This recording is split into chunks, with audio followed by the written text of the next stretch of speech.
এই কিনাৰৰ হাবিবিলাক যদি কাটি নিদিওঁ পাছত আহি ধানবোৰ হেঁচা মাৰি ধৰে আৰু ট্ৰেক্টৰে হালবোৰ নাবায় কিনাৰলৈকে।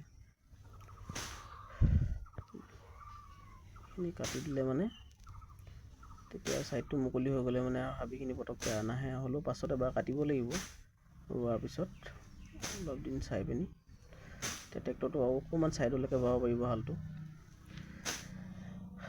এইবিলাকে আৰু আমাৰ গাঁৱলীয়া জীৱন, গাঁৱলীয়া পৰিৱেশ। এনেধৰণেই পেটৰ ভাতমুঠিৰ কাৰণে আমি কাম কৰোঁ। তাৰপিছত আৰু এই 2-3 মাহ কষ্ট কৰি ল'লে বছৰটোলৈ অন্ততঃ ভাতকেইটা, ঘৰৰ চাউলৰ ভাতকেইটা খাব পাৰি।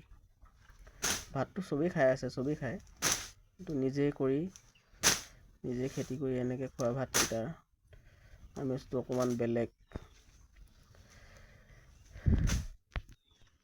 গোটেই ৰাউণ্ডটো কাটিব লাগিব এনেকৈ।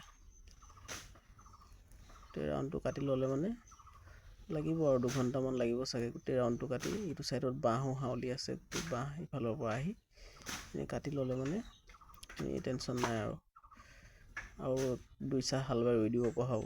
ইয়াত অলৰেডি 3 চাহ হাল বোৱা হ'ল, 4 চাহে বোৱা হ'ল। প্ৰথমতে 1 চাহ বোৱা হৈছিলে আগতেই, এতিয়া 3 চাহ বোৱা হ'ল। আৰু 1 চাহ বাই পিনি আৰু অলপ আৰু 1 চাহ বাই কিনাৰলৈকে গোটেইখিনি আলি চালি দি তাৰ পৰা 1 চাহ বাই আৰু ধুনীয়াকৈ ৰুই দিব পাৰিম আৰু।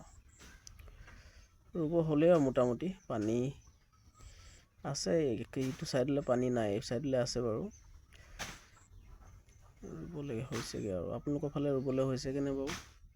নে কোনোবা ছাইডত ৰুলেই চাগে এতিয়াও?